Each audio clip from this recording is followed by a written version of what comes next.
My name's Martin Smith, and I'm going over what is evil.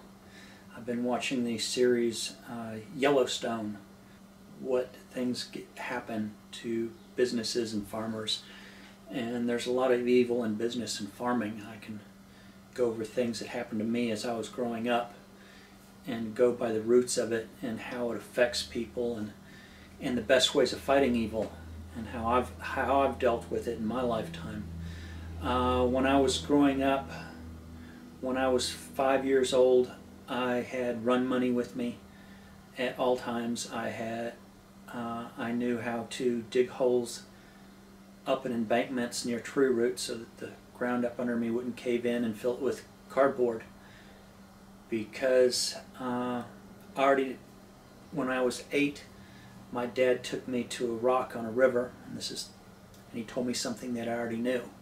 He brought me up to a rock with blood and candle wax all over it and told me this is where I was going to sacrifice you, but your grandmother hadn't died yet. I pretty much already knew then that he intended to kill me. He was a Satan worshiper, and he married my mom for her mother's money. Her mom had a triple heart bypass and wasn't expected to live more than a couple months, and he thought he was going to marry her, to hide all the money once her mom died, divorce her, go back to his girlfriend with $1 million and a college degree. He took great pleasure in telling me these things because he knew that no one would believe me. My mom wasn't much better than he was. My mom took care of a Down syndrome child when she was small, and when she figured out that my dad's promise to her of 5 children and a bedroom for every child wasn't going to come true, she decided she was going to have a Down syndrome child. And as she bragged to me, she saved up 6 months worth of birth control, and when she found out that she was pregnant, she took all 6 months worth of birth control all at one time so that she could have a Down syndrome child. And that was me. She was very disappointed in how I turned out. I don't know what other types of poison she used on me, but I do remember her crushing up a half bottle of aspirin and mixing it with honey and feeding it to me anytime I had a headache. That pretty much stopped, and most of the stuff on her part stopped when one of our neighbors committed suicide with aspirin, and he died a very horrible death. And she pretty much turned green anytime she looked at me for about a year after that. Her idea of me not dating women was pretty much all the same. Any kind of conversation her and I had was always ended with her leading herself to being able to ask me, why are you still dating her, or why are you still married to her? This type of evil, there's certain ways to fight it and certain ways not to fight it. My biggest problem is that one of the ways I fought evil was to become evil, and I always did it with justification. I would bait bullies into throwing punches at me, dodging the punch and making sure that there was a rock wall right behind it and break their fists. My dad used to like to throw stones at me, and I baited him into doing it while I was up against one of his glass windows on his garage. He just got an outdoor garage, and he was very proud of it. And I dodged the rock, and the rock broke his window.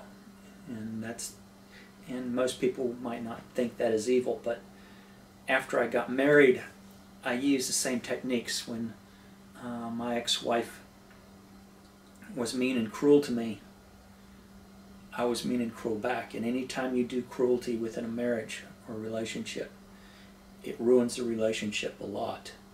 At one point, she was taking medication from 2 psychologists. She was seeing 2 psychologists and taking medication from both and letting either psychologist know that, that she was seeing another psychologist. And the dosage of 2 medications, she went hysterical in a Wendy's parking lot, and I held her to me and slapped her on the butt. And she saw the evil that was in me and put that to me beating her, and she told people that I beat her so many times, just going back to that one reference, that I got pulled aside many times people asking me if I was beating my wife. It is, if you hear something like that, it is something you need to ask somebody, pull them aside and ask them. In my case, the devil's in the details, and I became very specific with that evil. And I made sure everybody knew that, yes, I slapped my wife on the butt once in the entire history of our 5-year marriage. She decided she didn't want to be married to me anymore, and her parents wouldn't accept her leaving me, so she made my life a living hell for the last 4 years of our marriage so that I would leave her. These things are evil, and there's ways to fight evil, and there's ways not to fight evil. In farming, it's always best to make a point or segue when somebody does wrong by you. When see here, I had a neighbor tell me that I needed to sell him part of my property, or part of the farm, and he diverted water into my fields. Well, first there was a altercation with me and somebody that looked like was robbing his place, and I went over there, and because I had a gun in my hand, and they almost ran me over in a car, and as I turned, the gun discharged. The neighbor had me sent to jail. That was the first of it. Then after that, he diverted water in streams and made them flow directly into my fences and washed some of my fences out.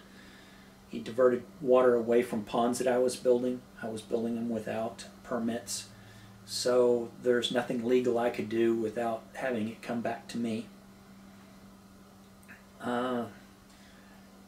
Small stuff, and the list went on, and my best defense for that is to tell specific details about what happens. Don't tell generals. Don't tell generalizations. Generalizations are they're defense mechanisms, and they come back to you. Don't exaggerate. I mean, don't say that, oh, they did this and that. And the best way to fight evil like that is just in generalizations. Point it out. Speak up when you see evil. When people heard about evil about me, they pulled me aside and they spoke up about it to me. And it's,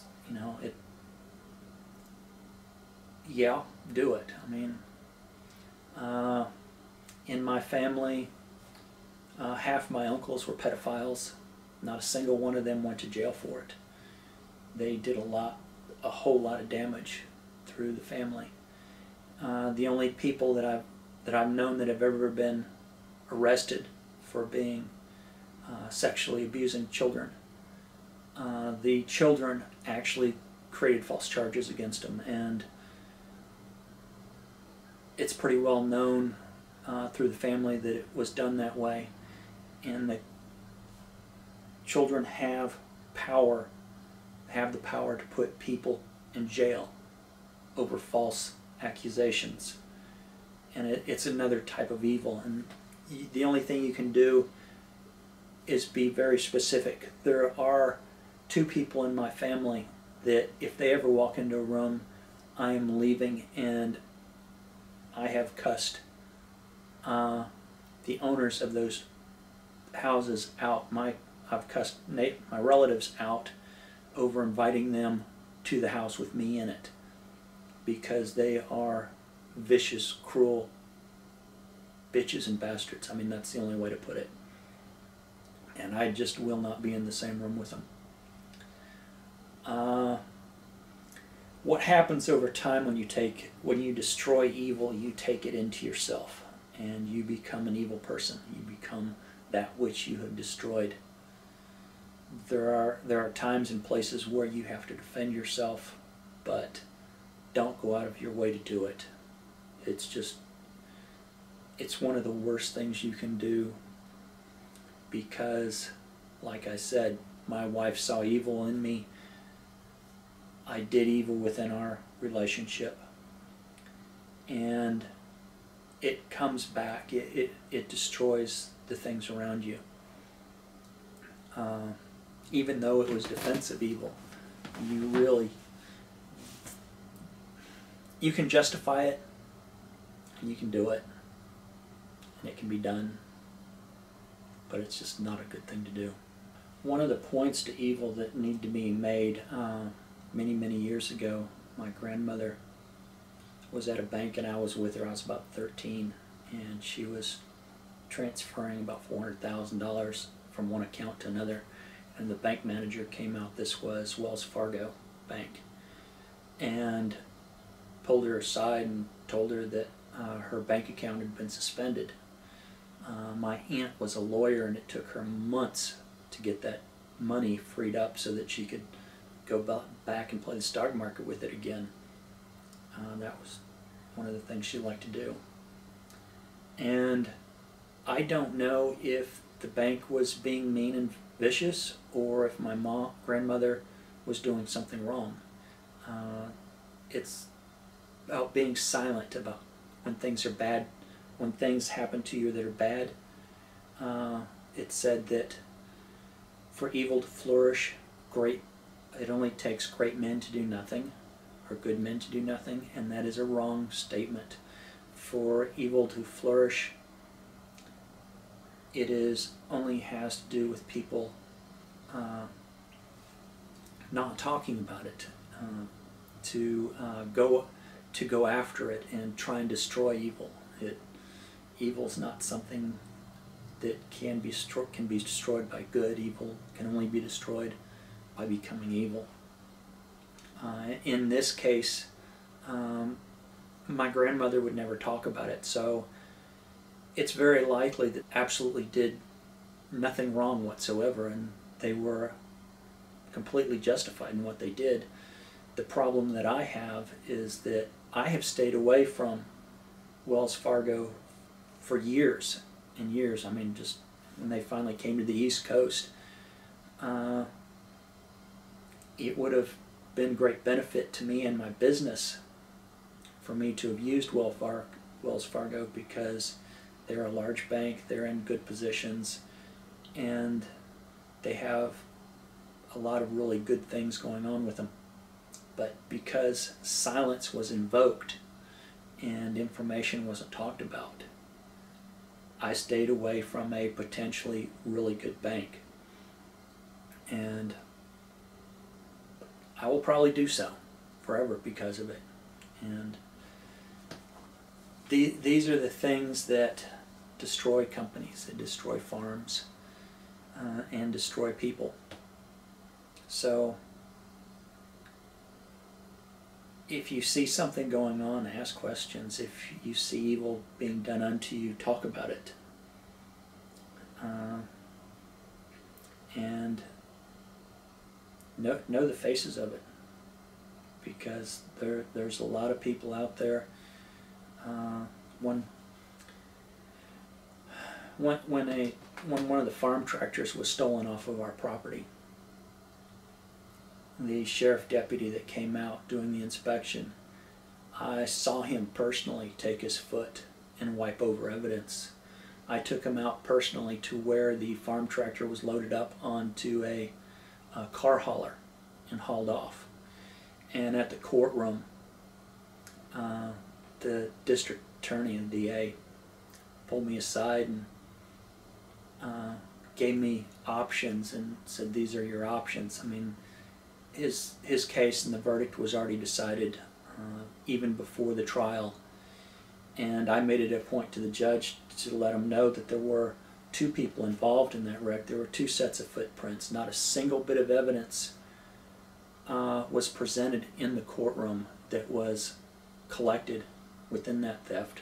They had photographs of two prints. It took two people to open up the gate. The chain was bigger than a logging chain that was around the gate. The lock was hardened steel, and it took a 3-foot long set of bolt cutters, that they're called thieves cutters, to cut that type of chain. And all this stuff was just not presented in the courtroom. So there's a lot of theft rings out there, and they will either get a family member within that ring to be part of the sheriff's department, and the incoming sheriff pretty much inherits all their deputies. They don't really get to hand pick them, or go through them. So if you own a farm, the best thing, and you don't want it broke into, make sure the deputy sheriffs, the deputies, know that you have cameras out there and that you have security devices out there, and it will get back to the thieves in the area. Evil runs in families, and I've seen it more than once. I've seen it other than that issue. I mean, I've seen it in high school, where my sister became friends with a girl that was in a theft ring, and that's all she did, is learn how to manipulate people. And it was pretty sad. But anyhow, as a closer, there is a happy ending to this. Water off of a duck's back. Talk about it. Speak up. And that's what I'm doing here. It does me absolutely no good letting people know that my father was a Satan worshiper at this point, unless somebody learns from it. So, you know, I couldn't speak up before he passed away, but now that he is gone, maybe some good can come of it if the knowledge is put out there. And here it is. Good luck and best wishes with all your endeavors.